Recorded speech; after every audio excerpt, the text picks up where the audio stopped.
வணக்கம். நான் நிறைய விஷயங்கள பதிவுகளா இடையில குடுத்துக்கிட்டு வரேன்.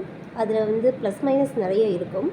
இருந்தாலும் என் மனதில் பட்ட சில விஷயங்கள ஆ நண்பர்களோட பகிர்ந்துக்கணும் அப்படின்றதுக்காக தான் சில வீடியோஸ் கருத்து கருத்துன்னு இல்ல, நம்ம பேசக்கூடிய மனசில் நினைக்கக்கூடிய சில விஷயங்கள கருத்துக்களாக பதிவிட்டுட்ருக்கேன். இந்த யூடியூப், இன்ஸ்டாகிராம், அப்புறம் சமூக வலைத்தளங்கள் எல்லாமே திறமைகளை வெளிக்கொணர்வதற்காக மட்டும் தானா நமக்கு எல்லாருக்குமே தெரியும். ஆண்களும் சரி, பெண்களும் சரி, உங்களுடைய திறமைகளை காட்டுவதற்கு ஒரு பிளாட்ஃபார்ம் இல்லாமல் நமக்கு 80ஸ்ல 90ஸ்ல இருந்தது. அதுக்காக இந்த தளங்களை பயன்படுத்தி நம்முடைய திறமைகளை வெளிக்கொணர்றோம் அப்படின்னா அது பரவாயில்ல. ஆனால் நான் இப்போ பார்க்கக்கூடிய சில பதிவுகள் மனதுக்கு ரொம்ப வேதனை தரக்கூடிய பதிவுகளாக இருக்குது. எதுக்காக வியூஸ் அதிகமாக போகுது அப்படின்னா, வியூஸ் அதிகமாக போகக்கூடிய முக்கால்வாசி மேக்சிமம் வீடியோஸ் எல்லாமே ஆபாச வீடியோக்கள் அல்லது கணவன் மனைவிகளே ஆபாசமாக வீட்டில் நடக்கக்கூடிய சில விஷயங்களை வீடியோக்களாக பதிவிடுவது, அல்லது பெண்கள் மட்டும் தனியாக போடக்கூடிய வீடியோக்கள் கூட ஆபாசமான ஆடைகளை பயன்படுத்துறது, ஆபாசமாக தன்னை வெளிப்படுத்தி காட்டிக்கொள்வது, இந்த மாதிரி பதிவிட்டோம் அப்படின்னா வியூஸ் அதிகமாக போகுது, பணம் வரும். இந்த பணத்தை வச்சு நம்மளால் என்ன பண்ண முடியும்னு எல்லாரும் நினைக்கிறீங்க? இந்த பணத்தை வச்சு நம்ம சாப்பிட்டு அது என்ன பிரயோஜனம்? கண்ணை குத்திக்கிட்டு நம்ம சூரிய நமஸ்காரம் பண்ணுறதுன்னு இது ஆல்ரெடி தெரிஞ்ச விஷயம். நம் வாழ்க்கையவே தொலைச்சிட்டு நமக்கு அந்த பணத்தை வச்சு நம்ம என்ன பண்ண முடியும்?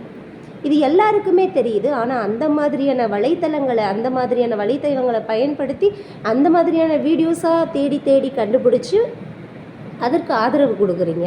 யாராவது தன்னுடைய திறமைகளை வெளிக்கொணர்ந்து ஏதாவது ஒன்று செஞ்சு போடுறாங்களோ, இல்லை கருத்துக்கள் பேசுகிறாங்க, நாட்டு நடப்புகளை பேசுகிறாங்க, இல்லை முக்கியமான தேவைகளை பற்றி ஒரு விவாதமோ, விவசாயத்தை பற்றியோ, இல்லை ஒரு பொருளை பற்றின ஒரு அவேர்னஸ் வீடியோவோ, எந்த விழிப்புணர்வு வீடியோக்களையும், விவசாய வீடியோக்களையும், கருத்து வீடியோக்களையும் எந்த மக்களும் ஆதரவு கொடுக்கறதில்ல, பார்க்குறதில்ல.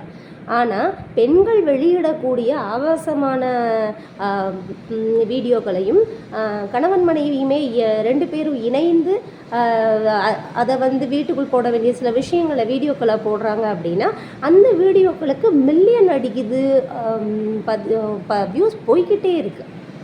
இதை என்னுடைய கோபத்தினால நான் சொல்ல வரல. எதை நோக்கி நம்ம நாடு போயிட்டுருக்கு? எந்த விஷயத்தை நோக்கி நம்ம போயிட்டுருக்கோம்? சம்பாதிக்கணும் தான், சாப்பிடணும் தான், நம்ம பிள்ளைகளை படிக்க வைக்கணும் தான், நம்ம நாட்டில் ஒரு இடத்த அச்சீவ் பண்ணணும் தான், நம்ம ஃபெமிலியர் ஆகணும் தான், இல்லைன்னு இல்லை.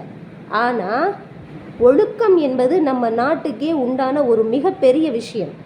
தமிழ்நாட்டுக்கே உண்டான ஒரு இது. கணவன் மனைவி ஒருவனுக்கு ஒருத்தி இப்படி தான் இருக்கணுன்ற சுய ஒழுக்க கட்டுப்பாடுகளோடு வாழ்ந்துக்கிட்டு இருக்கோம். அந்த நிலைமை டோட்டலி மாறி போயிட்டே இருக்குது. இது ஒருவளோட ஆதங்கமாக இருக்காது, பல பேரோட ஆதங்கமாக இருக்கும். நாங்கள் பேசினோன்னா உனக்கு வியூஸ் போகலையா, அதனால் ஆதங்கத்தில் நீ பேசுறியான்னு பேசுறதுக்கு 4 பேர் வரிஞ்சு கட்டிட்டு வருவானுங்க. நல்லா மனசாட்சியை தொட்டு யோசிச்சு பாருங்கள். உங்கள் வீட்டு பெண்கள் ஆபாசமாக உடை அணிந்து வீடியோ பதிவிட்டால் நீங்கள் அதை பார்ப்பீங்களா? அப்புறம் ஏன் அந்த மாதிரியான வீடியோக்களுக்கு உங்களுடைய ஆதரவையும், அந்த மாதிரியான ஆட்களை வளர்த்து விட்டு அவங்கள பெரிய ஆளாக்கி அவங்கள ஒரு சினிமா அளவுக்கு கொண்டு போகிற அளவுக்கு யார் கொடுக்குற ஆதரவுனா, மக்கள் கொடுக்க ஆதரவு மட்டும்தான். மக்கள் ஆதரவு கொடுத்து அவங்கள தூக்கி விடுறதுனால தான் அவங்க பெரிய லெவலில் போய் அச்சீவ் பண்ணுற லெவலுக்கு அவங்கள கொண்டு போகிறாங்க. அப்போ எல்லாரும் என்ன நினைக்கிறாங்க? இப்படி நெகட்டிவாக பதிவிட்டால் தான் நம்ம பெரிய லெவல் அச்சீவ் பண்ண முடியும்னு எல்லாரும் நினைக்கிறாங்கன்னா அதுக்கு மக்கள் மட்டும்தான் காரணம். தயவு செய்து ஆபாசமான வீடியோக்களை யாரும் பதிவிடாதீர்கள். அப்படி பதிவிடக்கூடிய வீடியோக்களுக்கு ஆதரவு கொடுக்காதீர்கள். அந்த மாதிரி பண்ணக்கூடிய ஆட்களை மேலே வரைக்கும் கொண்டு போகாதீங்க. பேன் பண்ணுங்க. நன்றி.